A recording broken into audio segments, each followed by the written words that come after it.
sa Papa Dudut Stories, ikaw ay hindi nag-iisa. May kasabihan na you deserve what you tolerate, ngunit hindi sa lahat ng sitwasyon at ng tao ay applicable ito. Dahil may mga tao na walang choice kundi tanggapin ang hindi magandang kinakalagyan nila. Maaari na wala na talaga silang magagawa o may mas masamang mangyayari kapag lumaban o kumawala sila. Pero wala na nga yatang masasakit pa kung ang hindi magandang pangyayari ay mismong kadugo mo ang kadahilanan. Dear Papa Dudut, bago ko simulan ang masalimuot na pinagdadaanan ko sa buhay, ay gusto ko munang magbigay ng babala sa mga listeners. Ang kwento ko ay may tema na maselan at maaaring makapag-trigger sa mga tao na may kagaya ng aking pinagdadaanan. Itago niyo ako sa pangalan na Gloria. Sa ngayon ay meron na akong 2 anak na parehas na babae at nasa college na sila. Ang asawa ko naman ay nagtatrabaho sa ibang bansa pero sa susunod na taon ay uuwi na siya at mag-i-stay na dito sa Pilipinas for good. Para magkasama-sama na rin kami at mabuo na ulit ang aming pamilya. Lumaki ako sa isang simpleng pamilya sa isang probinsya na hindi ko nababanggitin kung saan. 4 kaming magkakapatid at ako ang nag-iisang babae. Pangalawa ako sa panganay, ang nanay ko ay nagtatrabaho sa palengke bilang tindera sa isang pwesto ng isda. Habang ang tatay ko ay isang jeepney driver pero hindi namin sarili ang jeep na pinapasada niya. Kahit paano ay nakakaraos kami sa buhay. Kahit may mga araw na kinakapos kami. Ang aming bahay noon ay gawa sa hollow blocks at ang bubong ay yero. Meron yung isang kwarto kung saan ay doon kami tutulog lahat. Kung minsan ay sa may sala ako natutulog kasi gusto ko talaga na magkaroon ng sariling kwarto. Naglalatag ako roon ng karton at banig. Okay na ako sa ganon, Papa Dudut. Noong bata pa ako ay marami akong kalaro at kaibigan sa school man yan o sa mismong barangay namin. Kapag wala akong pasok sa school ay palagi ako nakikipaglaro sa labas kasama ang mga batang kagaya ko. Lumaki rin ako na close sa tatay ko at dahil siguro yon sa nag-iisa akong babae sa mga anak niya. Ako ang palaging kasama ni tatay kapag maliligo kami sa dagat na malapit sa aming lugar. Naalala ko na siya ang nagturo sa akin na lumangoy. Ang sabi ni tatay ay isa yon sa skills na dapat kong matutunan kasi pwede kong magamit yon pagdating ng panahon. Very protective ang tatay ko pagdating sa akin lalo na noong tumungtong ako ng high school.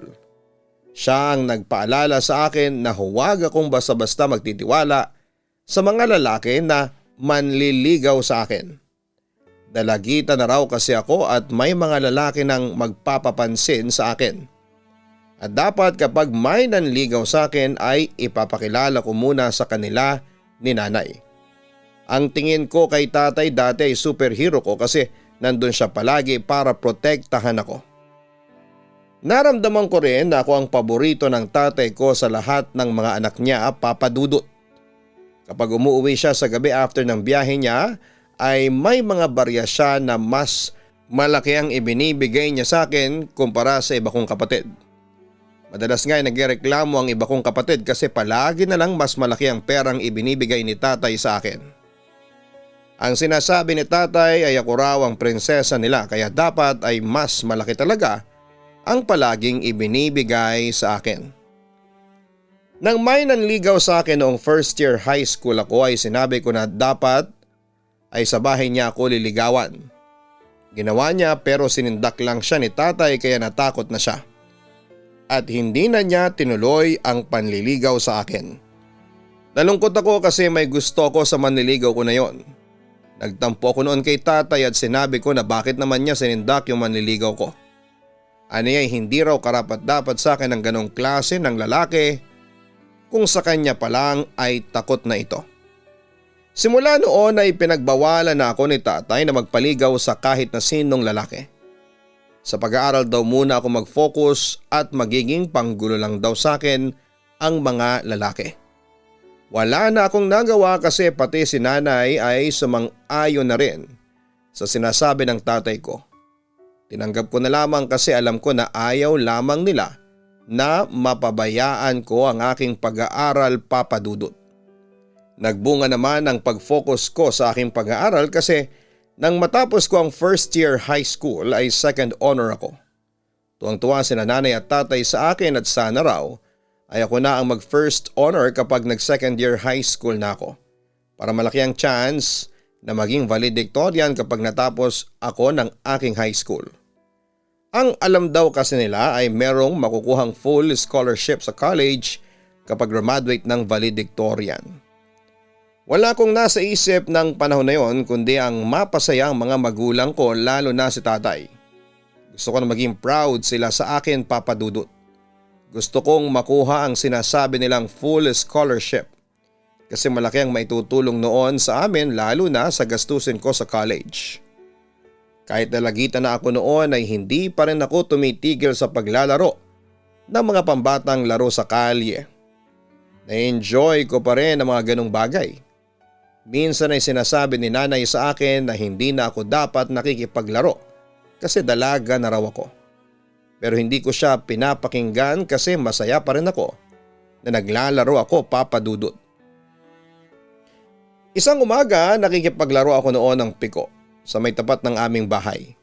Si tatay naman ay nasa bahay kasi wala siyang biyahe. Habang masaya ako nakikipaglaro ay tinawag ako ng tatay ko. Pinapasok niya ako sa bahay. Gloria, hindi ba ang sinabi ng nanay mo na bawal ka nang maglaro kasi dalaga ka na? Bakit nakikipaglaro ka pa rin? Ang sabi ni tatay sa akin. Hindi pa naman ako dalaga, tatay. Bata pa rin ako. Kapag college na ako, promise, hindi na ako makikipaglaro sa labas. Turan ko. Anong hindi na dalaga? Kita mo nga at ikaw ang pinakamalaki sa mga kalaro mo. Saka tingnan mo ang sarili mo. Pawis na pawis ka at amoy araw ka na. Maligo ka na at kapag naabutan ka ng nanay mo na ganyan, ay magagalit yun sa'yo. Ang wika pa ni tatay. Nakiusap pa ako na baka pwedeng kahit tapusin ko na lang ang paglalaro ng piko bago ako maligo pero hindi pumayag si tatay. Isusumbong niya raw talaga ako kay nanay kapag hindi ako sumunod sa kanya. Sumunod din ako kay tatay sa huli at nagpunta na ako sa banyo namin na nasa gilid ng aming bahay. Ang dingding ng banyo namin ay gawa lamang sa pawid tapos ay wala itong bubong. Habang naliligo ako ay may naririnig akong kaluskos sa may labas ng banyo at napatingin ako sa isang parte ng dingding. May nakita akong matang nakasilip sa mata ng space at nawala agad yung mata na parang nalaman niya na nakita ko siya. Sumigaw ako ng sumigaw at tinawag ko si tatay at sinabi ko sa kanya na merong naninilip sa akin. Galit na galit si tatay sa mga nalaman niya. Pagdating ni nanay ay sinabi ni tatay kay nanay ang nangyari sa akin. Yun nga lang ay wala kaming maituro na pwedeng manilip sa amin. Mahirap din kasing magbintang lalo na at hindi ko nakita kung sino yung nanilip sa akin habang naliligo ako. Simula nang mangyari yon, kapag maliligo ako ay palaging may nakabantay sa labas ng banyo para hindi na maulit ang mga nangyari. Madalas ay si tatay ang nagbabantay sa akin kapag naliligo ako, Papa Dudut. Naging kampante na ako kasi meron nang nagbabantay sa akin. Yun nga lang kapag si tatay ang nagbabantay sa akin sa paliligo ay nasa kanya ang tuwalya at kapag tapos na ako ay kailangan ko pang buksan ang pinto ng banyo para kunin ang tuwalya sa kanya. Nagtatago ako sa likod ng pintuan para hindi niya makita ang aking katawan. Wala namang mali siya yun sa akin kasi tatay ko siya, Papa Dudut. Hindi ko po yun binigyan ng ibang kahulugan. Hanggang sa paunti-unti ay may mga bagay nang ginagawa si tatay sa akin na alam kong hindi tama. Isang gabi tulog na kaming lahat ay nagising ako kasi tumabi si tatay sa akin. Sa sala ko noon natutulog, ang sabi ni tatay ay naiinitan siya sa kwarto. Kaya doon na lamang siya sa tabi ko. Pumayag ako at nang tumabi siya, nang higa sa akin ay nakatulog na ako kaagad. Nang maalimpungatan ako ay nakahawak ang isang kamay ni tatay sa dibdib ko. Narinig ko ang paghilik niya kaya inisip ko na hindi niya yon sinasadya kaya inalis ko ang kamay niya sa aking dibdib. Tumalikod ako ng higa kay tatay at makalipas nga ang ilang minuto ay gising pa rin ako at muling humawak ang isang kamay ni tatay sa dibdib ko. Nararamdaman ko na hinihimas niya yon. Hindi na ako nakagalaw, Papa Dudut. Pakiramdam ko kasi ay gising si tatay at alam niya ang kanyang ginagawa. Hindi ko lang alam kung bakit niya yon ginagawa sa akin na anak niya.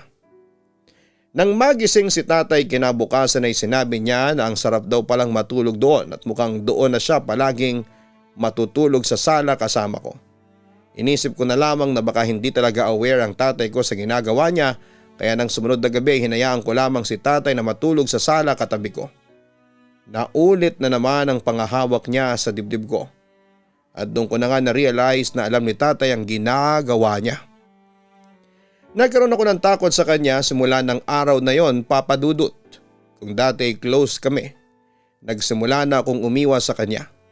Hindi na rin ako natutulog sa sala at doon na ako sa kwarto. Palagi akong tumatabi sa nanay ko at talagang umiiwas ako sa tatay ko. Kasi ayoko nang maulit yung panghihipo niya sa akin. Hanggang sa mas tumindi na ang pang-aabuso ni tatay sa akin. Isang hapon ay naglalaro ako noon sa labas. Pumasok ako sandali sa bahay namin para uminom ng tubig. Natakot ako nang malaman kong si tatay lamang ang naroon at umiinom siyang mag-isa. Nang makita ko ni tatay ay pinalapit niya ako. Sa takot ko na baka kung ano ang gawin niya ay lumapit ako. Inaplos niya ang mukha ko at sinabi niya na ang ganda-ganda raw na nag-iisa niyang anak na babae. Kaswalang siyang nag-request na halikan ko siya pero tumanggi ako. Biglang nagbago ang mood ng tatay ko sa isang iglap. Kinuha niya ang kutsilyo at sinabi niya na kapag hindi ako sumunod sa gusto niya ay papatayin niya ako. Idadamay niya rin daw si nanay at hinila niya ako sa kwarto at doon ay ginawan niya ako ng kahalayan, Papa Dudut. Sa totoo lang, masakit para sa akin na ikwento ang pangyayaring ito sa aking buhay. Pero kailangan kong magsalita kahit pa hindi ko sinabi ang aking totoong pagkatao. Para na rin makapagbigay ng awareness sa iba at masabi na ang ganitong pangyayari nangyayari talaga sa ating paligid, Papa Dudut. Doon na rin nagsimula ang ilang beses na pambababoy ni tatay sa akin sa kabila ng katotohanan na sarili niya akong laman at dugo. Palagi akong tinatakot ni tatay na kapag nagsumbong ako sa kahit na sino ay papatayin niya ako at si nanay. Kaya kung gusto ko pa raw mabuhay ay sumunod lamang ako sa mga gusto niya. Hindi ko akalain na magagawa yun ng tatay ko sa akin. Kahit sa panaginip ay hindi ko yon naisip dahil lumaki ako na close sa kanya. Wala akong kalam-alam na meron pala siyang pagnanasa sa akin. Unti-unti na rin akong nagbago dahil sa takot na palagi kong nararamdaman. Nawalan ako ng ganang makipaglaro at pati pag-aaral ko ay affected na. Naging mabilis ang pagbaba ng mga grades ko na ikinabahala ng teacher ko. Kaya pinatawag niya ang nanay ko sa school para kausapin. Tinanong ng teacher ko si nanay kung meron ba akong problema sa bahay at ang sagot niya ay wala sa pagkakaalam niya. Pero napapansin daw ni nanay na parang naging tahimik ako at hindi na masyadong nakikipaglaro na ginagawa ko naman dati. Pag-uwi sa bahay ay kinausap ako ni nanay at tinanong niya ako kung meron ba akong problema. Ang sabi ko ay wala. Sumingit si tatay sa usapan at ang sabi niya ay ganun daw talaga kapag nagdadalaga na ang isang babae. May mga nagbabago raw at normal lamang daw yon. Nagpatuloy ang hindi magandang ginagawa ng tatay ko sa akin. Hindi na lamang takot ang nararamdaman ko sa kanya kundi nagkaroon na rin ng galit, Papa Dudut. Hindi ko talaga matanggap na magagawa niya yon sa akin. In the first place, siya dapat ang nagpoprotekta sa akin. Pero siya pang gumagawa ng masama sa akin. Doon ko na rin nalaman na siya pala yung namboboso sa akin kapag naliligo ako sa banyo. Nahuli ko kasi siya ng ilang beses at kahit alam niyang nakikita ko na naninilip siya ay tuloy lamang siya sa paninilip, Papa Dudut.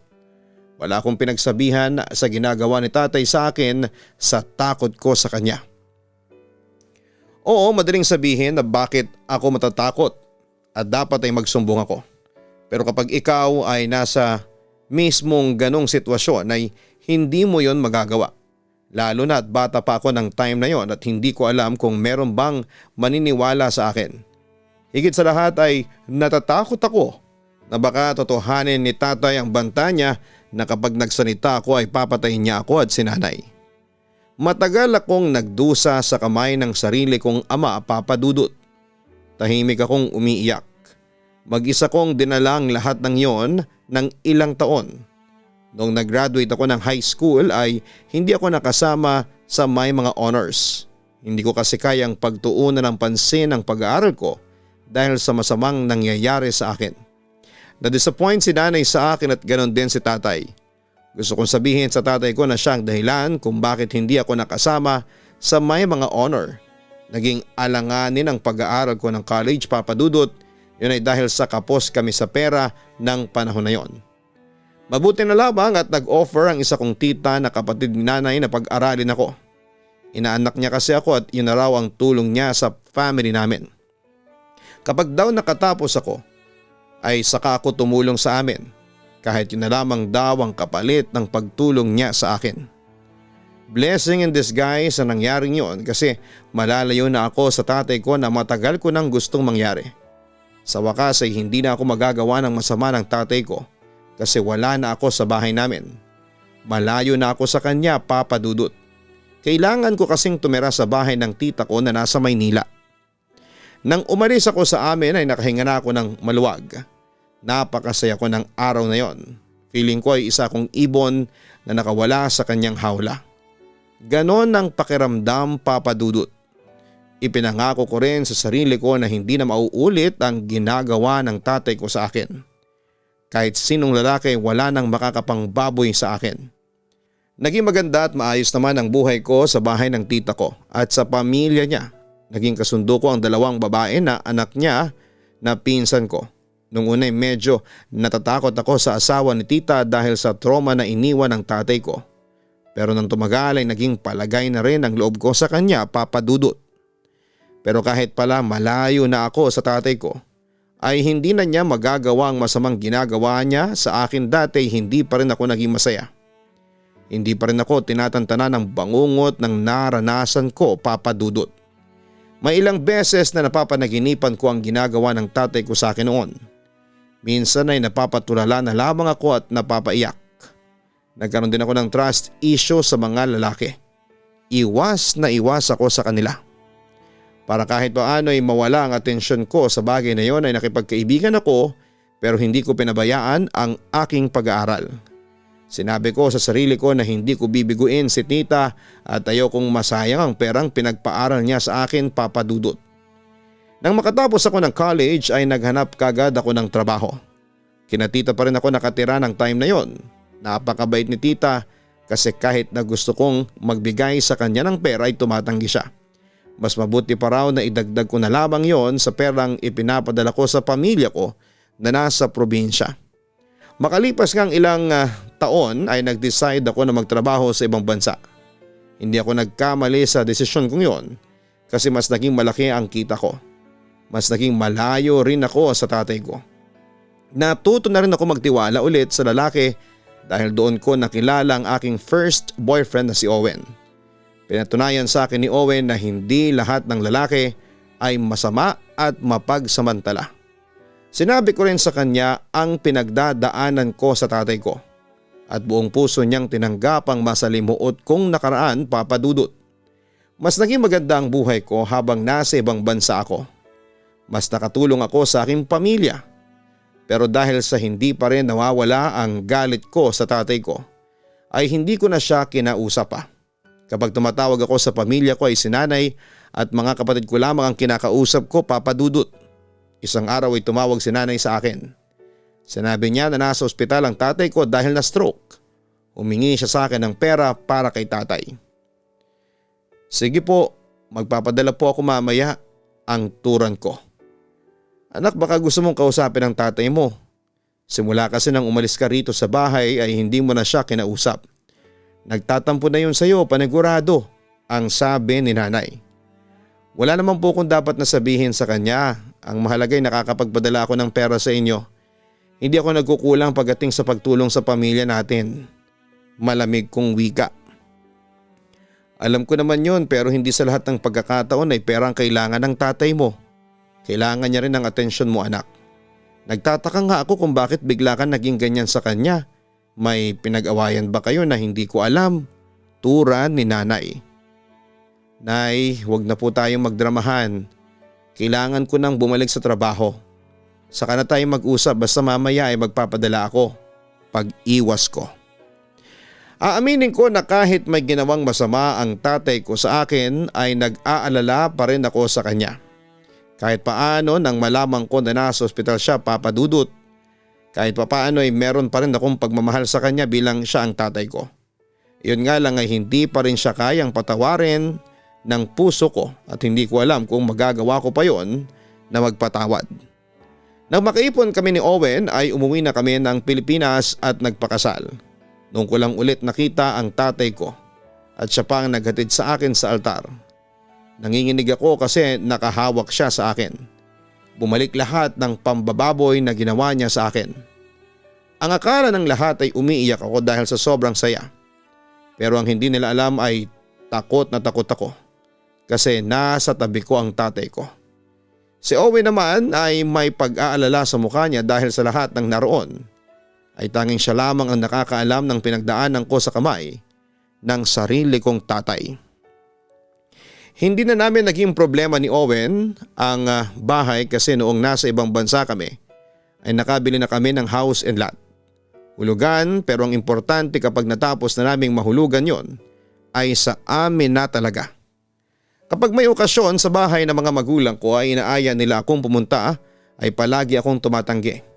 Palagi akong nagdadahilan. Alam ko na matagal nang nangyari yung sa amin ni tatay pero hindi pa rin siya maalis sa isipan ko. Natatakot at nagagalit pa rin ako kay tatay. Nag-aalala rin kasi ako na baka sumabog ako at malaman ng lahat ang bagay na yon. Kahit paano ay ayokong may makaalam noon sa pamilya dahil umiiwas ako sa gulo. Umiiwas ako na mapag-usapan ng ibang tao ang aming buhay. Nahihiya ako na malaman ng iba na may ganong pangyayari sa aking buhay. Dumating ang birthday ng tatay ko at sa pagkakataong yon ay si Owen ang sinasabihan ng nanay ko. Kaya si Owen ang nagsabi sa akin na in-invite ako ni nanay sa araw na yon. Owen, ayoko. Pwedeng ikaw na lang ang pumunta pero ako dito lang ako. Pagtatanggi ko. Sige, walang problema pero panigurado na nakakahalata ng pamilya mo sa pag-iwas mo sa tatay mo. Paano kung magtanong sila sa tatay mo at magsalita ito? Ang sabi pa ni Owen. Duda ako na magsasalita siya kasi kapag ginawa niya yon ay magagalit sa kanya si nanay, ang sabi ko. Bakit kasi ayaw pang sabihin sa nanay mo? Para mabawasan na rin yung bigat ng dinadala mo. Para maintindihan din nila kung bakit ganyan ang trato mo sa tatay mo, hindi ba? Payo pa ni Owen. Uli ang asawa ang tingin ng nanay ko kay tatay Papa Dudut. Kahit ginawa niya ako ng hindi maganda ay ayaw ko masira ang imahe na yon ni tatay kay nanay. Habang buhay ko na lamang siyang iiwasan. Bahala na silang manghula kung ano ang dahilan kung bakit ako ganito. Yun pa ang turan ko. Ikaw ang bahala. Kung ano ang desisyon mo ay nakasuporta lamang ako sa iyo, ang sabi pa ni Owen. Napakaswerte ko sa aking asawa, Papa Dudut. Hindi lang niya tinanggap ang lahat-lahat sa akin kundi marunong din siyang intindihin ang nararamdaman ko. Si Owen ang nagpatunay sa akin na hindi lahat ng lalaki ay kagaya ng tatay ko. Nasanay na rin ang pamilya ko na kapag merong okasyon sa amin ay wala ako. Ang ginagawa ko ay lumalabas na lamang kami ng mga kapatid ko o kaya ay si nanay pero palaging hindi kasama si tatay. May isang beses na pinasyal ko si nanay sa mall, pinag-shopping ko siya. Habang nasa department store kami ay kinausap ako ni nanay. Alam mo isinasama ko ang tatay mo dito pero siya na ang tumanggi. Mukhang ayaw mo raw siyang makita. Magandang pagkakataon sana ito para magkausap kayo. Ang sabi ng nanay ko. Wala naman po kaming dapat na pag-usapan ni tatay, ang wika ko. Gloria, kahit na ilang beses mong itanggi sa akin na wala kayong problema ng tatay mo, ay hindi ako naniniwala. Nanay mo ako at nararamdaman ko na meron kang tampo sa kanya. Bakit ba ayaw mong sabihin sa akin? Pamilya tayo anak, dapat ay inaayos natin ang mga ganyang bagay, pahayag ng nanay ko. Nanay, wala nga sabi. Huwag na kayo mag-isip ng kung ano-ano. Nasanay lang talaga ako na ganito kami ni tatay. Katwiran ko. Pero hindi maganda na parang galit ka sa kanya. Alam ko anak na galit ka sa tatay mo. Kung ano man ang nagawa niya sa iyo sana mapatawad mo na siya. Mahina na ang tatay mo matapos niyang ma-stroke. Hindi natin alam kung hanggang kailan na lang natin siya makakasama. Malungkot na wika pa ni nanay. Nang time na yon ay may parte ng utak ko ang nag-uudyok na sabihin na sa nanay ko ang totoo. Pero hindi ko pa rin ginawa yon, Papa Dudut. Ayokong pati ang nanay ko ay magalit sa tatay ko. Mas mabuti na ako na lamang ang may ganong emosyon sa aking ama. Lahat ng pag-iwas ay ginawa ko sa aking tatay, Papa Dudut, at hindi na rin ako umuwi sa bahay namin kahit na ilang beses akong inaaya ng nanay ko na magpunta doon.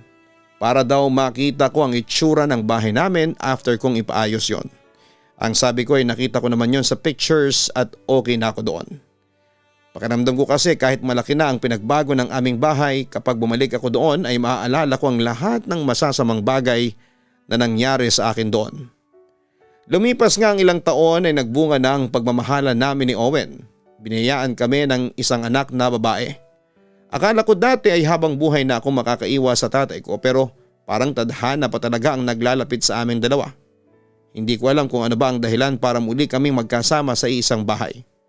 Para ba mas lalo akong masaktan o baka naman para mapatawad ko na siya at mapakawalan ko na ang sarili ko sa galit ko sa kanya. Isang gabi tumawag si nanay sa akin para ipaalam na isusugod na naman nila si tatay sa ospital.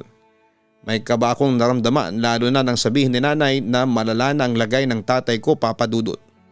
Gusto ko siyang puntahan pero pinigilan ako ng galit ko sa kanya. Makalipas nga ang ilang araw ay muling tumawag si nanay sa akin para sabihin ang kalagayan ni tatay.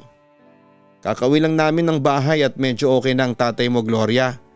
Pero ang sabi ng doktor ay kailangan nang ituloy ang gamutan niya sa mas magandang ospital, ang sabi pa ni nanay. Huwag po kayong mag-alala, magpapadala ako ng pera. Saang ospital po ba? Tanong ko. Malapit lang dyan sa bahay ninyo ni Owen. Kaya makikiusap sana ako sa iyo na baka pwedeng dyan muna kami tumuloy ng tatay mo hanggang sa matapos ang gamutan ng therapy niya. Pakiusap pa ni nanay. Hindi agad ako nakasagot sa nanay ko, Papa Dudut. Iniisip ko pa lamang na makakasama ko ulit ang tatay ko sa isang bubong ay nagtataas na ang balahibo ko at nanginginig na ang buong katawan ko sa takot. Ang sabi ko kay nanay ay tatanungin ko si Owen kung okay lang sa kanya. Kaya nang matapos ng pag-uusap namin ni nanay ay sinabi ko kaagad iyon sa kanya. Ikaw ang dapat na mag-decide sa bagay na yan, Gloria. Handa ka na bang makasama ulit ang tatay mo? Ang sabi pa ni Owen. Hindi ko nga alam eh.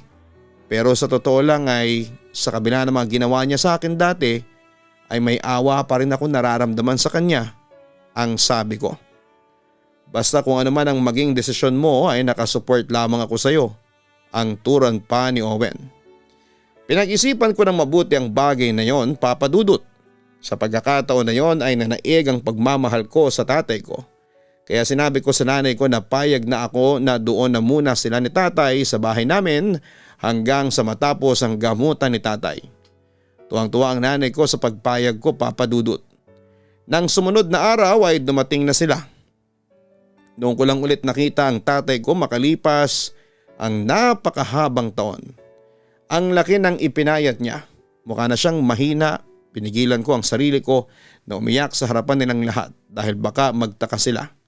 Pinagamit ko sa nanay ko at tatay ko ang nag-iisang kwarto sa ibaba. Sinabi ko sa sarili ko na habang nandun si tatay ay ako na lamang ang iiwas. At ganun nga ang ginawa ko. Hindi ko nga lang siya kayang iwasan kapag kumakain kami kasi magkasabay kami palagi kapag kumakain, Papa Dudut. Sa ilang araw pa lamang na nandun ang tatay ko ay nakakaramdam na ako at nakikita ko na parang gusto niya akong kausapin. Pero siguro ay nahihiya siya sa akin.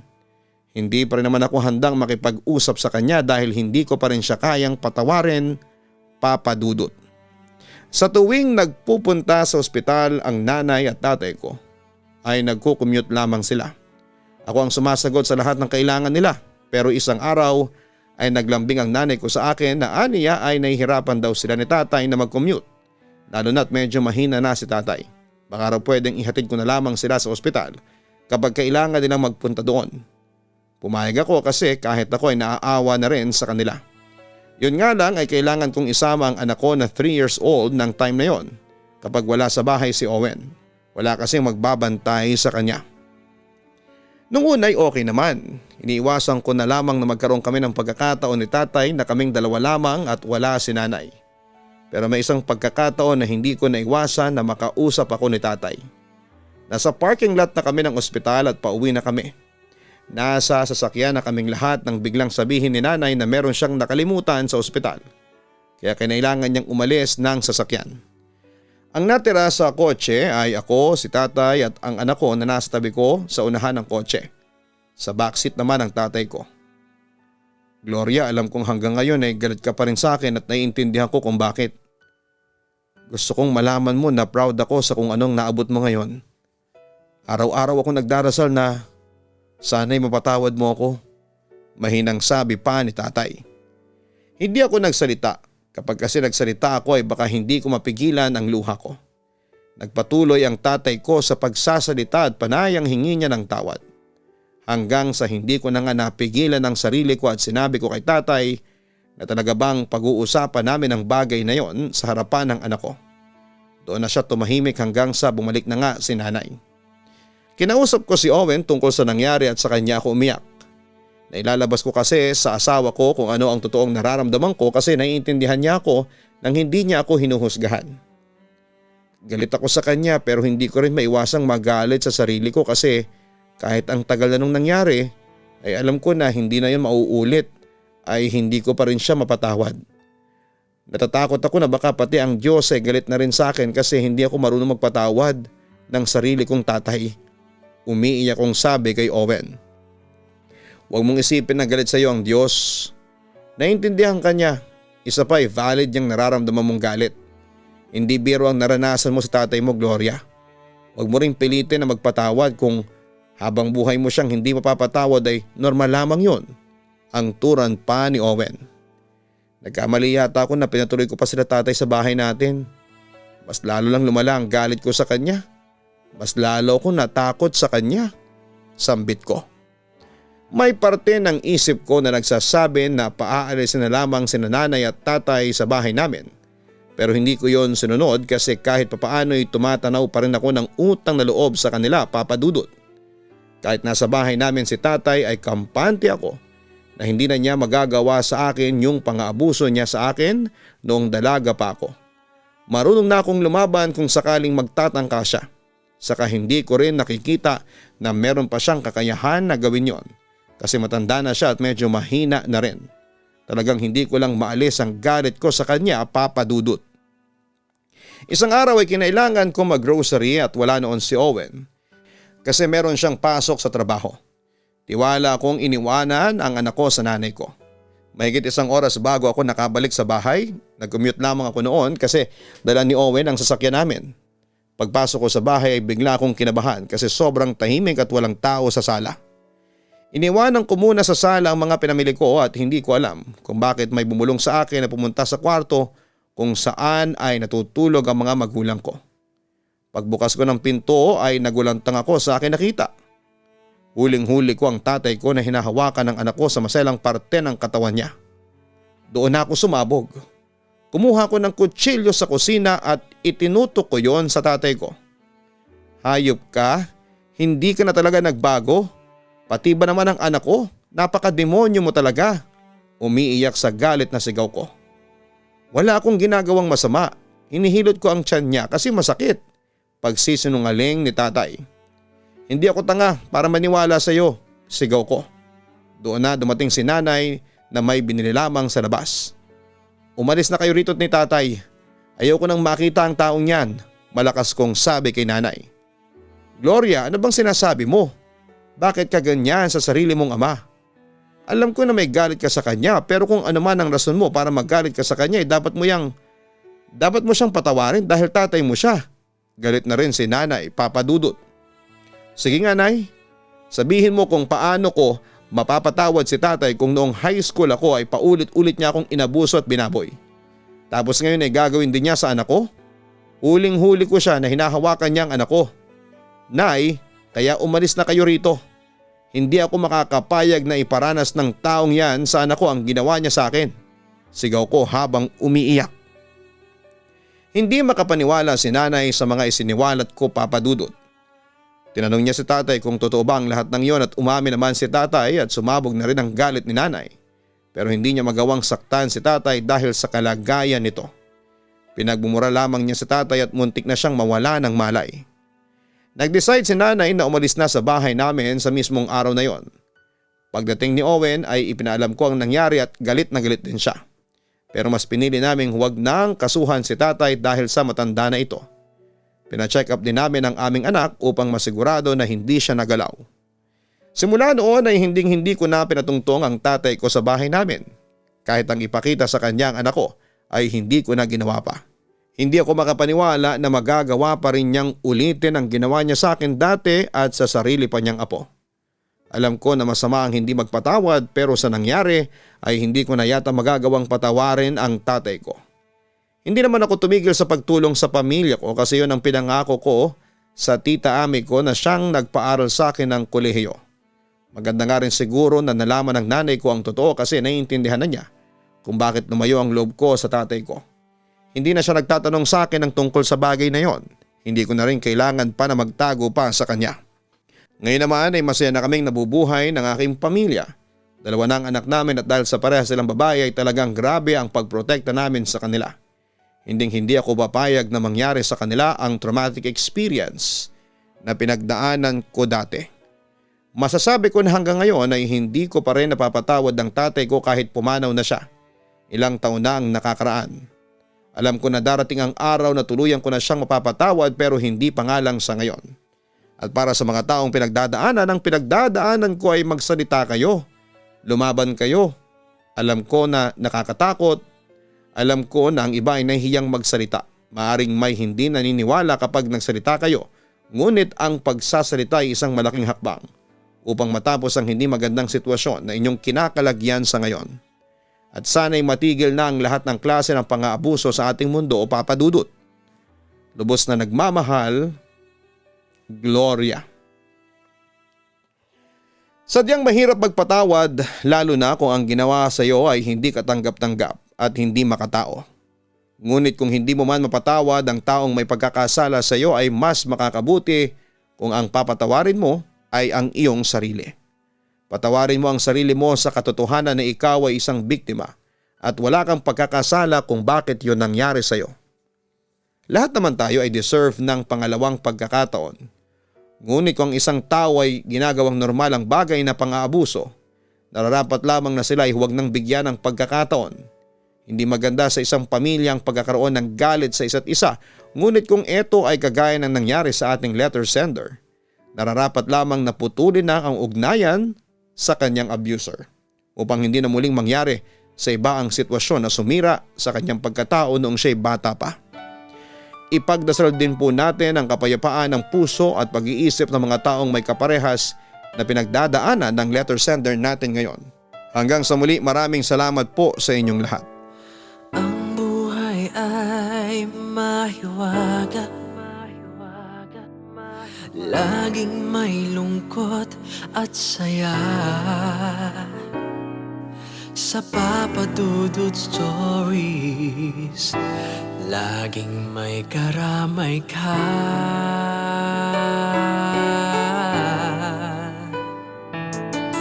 Mga problemang kay bigat, dito ay pakikinggan ka. Sa Papa Dudut Stories, kami ay iyong kasama. Dito sa Papa Dudut Stories, ikaw ay hindi nag-iisa.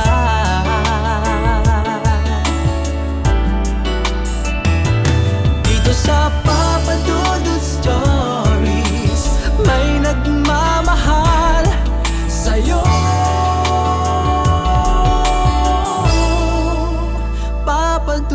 Stories. Papa Dudut Stories.